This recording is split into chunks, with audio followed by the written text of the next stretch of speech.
ചേരുവകളൊന്നും ചേർക്കാതെ സിമ്പിളായിട്ടൊരു ഉരുളക്കിഴങ്ങ് മെഴുക്ക് പുരട്ടി ഉണ്ടാക്കിയാലോ.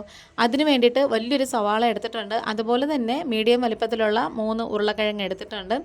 ഇനി ഇത് ചെറിയ ചതുര കഷ്ണങ്ങളായിട്ടാണ് കേട്ടോ കട്ട് ചെയ്തേക്കുന്നത്, നീളത്തിലൊന്നും അല്ല. അതുപോലെ തന്നെ സവാള രണ്ടായിട്ട് മുറിച്ചിട്ട് കുറുകെ ഇങ്ങനെ കട്ട് ചെയ്ത് വെച്ചേക്കുവാണ്.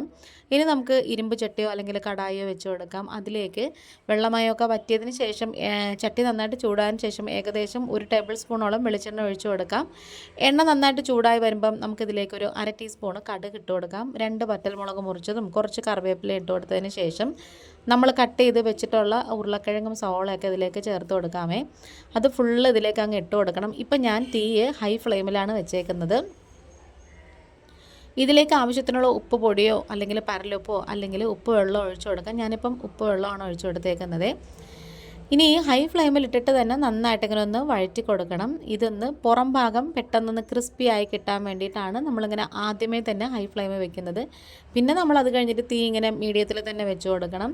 പിന്നെ ലോയിലും വെച്ച് കൊടുക്കാം. മീഡിയത്തിലും ലോയിലും ആയിട്ട് നമ്മളിങ്ങനെ തീ അഡ്ജസ്റ്റ് ചെയ്തതിന് ശേഷം വേണം നമുക്കത് പൊടികളൊക്കെ ചേർക്കാൻ. അപ്പം ഞാനിപ്പം ഒന്ന് അടച്ച് വെച്ച് കൊടുത്തിട്ടുണ്ട്. 8 മിനിറ്റ് അടച്ച് വെച്ചിട്ട് എടുത്തിട്ടുണ്ടായിരുന്നേ.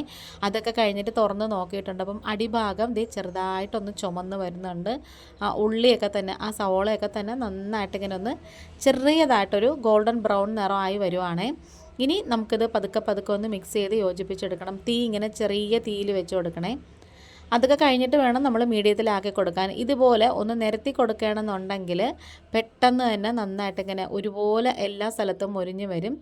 അപ്പോൾ ദേ ഞാനിപ്പം മീഡിയത്തിലാണ് വെച്ചേക്കുന്നത്. അപ്പോൾ ഈ ഒരു മെഴുക്ക് പുരട്ടിക്ക് ഗ്യാസിൻ്റെ ഫ്ലെയിമിൽ അല്ലെങ്കിൽ തീയിൽ ഒരുപാട് പങ്കുണ്ട് കേട്ടോ. അതുകൊണ്ടാണ് ഞാനിപ്പം ആ ഒരു തീ വെക്കേണ്ട രീതിയെക്കുറിച്ച് കൂടെ പറയുന്നത്. അതുപോലെ തന്നെ നമ്മൾ എപ്പോഴും നിരത്തി തന്നെ ഇട്ട് കൊടുക്കണേ. ഇപ്പം നിങ്ങൾക്ക് കാണുമ്പോൾ തന്നെ മനസ്സിലാവും ഏകദേശം നന്നായിട്ട് ഇങ്ങനെ മൊരിഞ്ഞൊക്കെ വന്നിട്ടുണ്ട്. ഇനി ദേ നമുക്കിതിലേക്ക് ഒരു നുള്ളു മഞ്ഞൾപ്പൊടി ചേർത്ത് കൊടുക്കാം. അതുപോലെ തന്നെ എരിവിന് വേണ്ടിയിട്ട് ഒരു 1/4 ടീസ്പൂണോളം നല്ല എരിവുള്ള മുളക് പൊടി ചേർത്ത് കൊടുക്കാം. പാണ്ടിമുളക് എന്നൊക്കെ പറയത്തില്ലേ, അതാണ്. അതുപോലെ തന്നെ ഒരു 3/4 ടീസ്പൂണോളം നമ്മുടെ പിരിയൻ മുളകുണ്ടല്ലോ, നല്ല കളറൊക്കെ കിട്ടുന്ന, അതും കൂടി ചേർത്ത് കൊടുക്കാം. ഇനി ഈ പൊടികളുടെയൊക്കെ കുത്തൽ മാറണേ. അപ്പോൾ ഈ വീഡിയോ കണ്ടുകൊണ്ടിരിക്കുന്ന സമയത്ത് ചാനൽ നിങ്ങൾക്ക് ഇഷ്ടപ്പെടുകയാണെന്നുണ്ടെങ്കിൽ നിങ്ങൾക്കൊന്ന് സബ്സ്ക്രൈബ് ചെയ്ത് സപ്പോർട്ട് ചെയ്യണേ. അതുപോലെ തന്നെ ഈ ഒരു വീഡിയോ ഫ്രണ്ട്സ് ആൻഡ് ഫാമിലിക്കൊക്കെ ഒന്ന് ഷെയർ ചെയ്ത് കൊടുക്കണേ. ഇനി നമുക്കിത് നിരത്തി ഇട്ട് കൊടുക്കാം. ഒരു 4-5 മിനിറ്റ് ഇങ്ങനെ ഇട്ട് കൊടുത്താൽ മതി. അതുപോലെ തന്നെ സബ്സ്ക്രൈബ് ചെയ്യാതെ കാണുന്ന കൂട്ടുകാർ ആരെങ്കിലും ഉണ്ടെങ്കിൽ ആ ബെല്ലൈക്കൺ ഒന്ന് പ്രസ് ചെയ്ത് കൊടുക്കണേ. എന്നിട്ടതിൽ ഓൾ എന്ന ഓപ്ഷനും കൂടി കൊടുക്കണം. എങ്കിൽ മാത്രമേ ഞാനിടുന്ന നെക്സ്റ്റ് വീഡിയോസൊക്കെ നിങ്ങൾക്ക് നോട്ടിഫിക്കേഷനായിട്ട് കിട്ടത്തുള്ളൂ.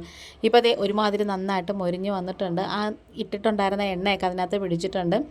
ഏറ്റവും ലാസ്റ്റ് നല്ല ഫ്രഷ് ആയിട്ടുള്ള നല്ല പച്ച നിറത്തിലുള്ള കറിവേപ്പിലയും കൂടി ഇതിലേക്ക് ഇട്ട് കൊടുത്തതിന് ശേഷം ഒന്ന് മിക്സ് ചെയ്ത് യോജിപ്പിച്ചെടുക്കണേ. അപ്പോൾ നമ്മുടെ വീഡിയോ വൈൻഡപ്പ് ചെയ്യാറായി. അപ്പോൾ ഈ ഒരു വീഡിയോ ഇഷ്ടപ്പെട്ടാൽ ഒന്ന് സബ്സ്ക്രൈബ് ചെയ്ത് സപ്പോർട്ട് ചെയ്യണം. ഇന്നിപ്പോൾ ഇത്രയേ ഉള്ളൂ. വീണ്ടും വരാൻ വേറൊരു വീഡിയോ ആയിട്ട്. Thanks for watching.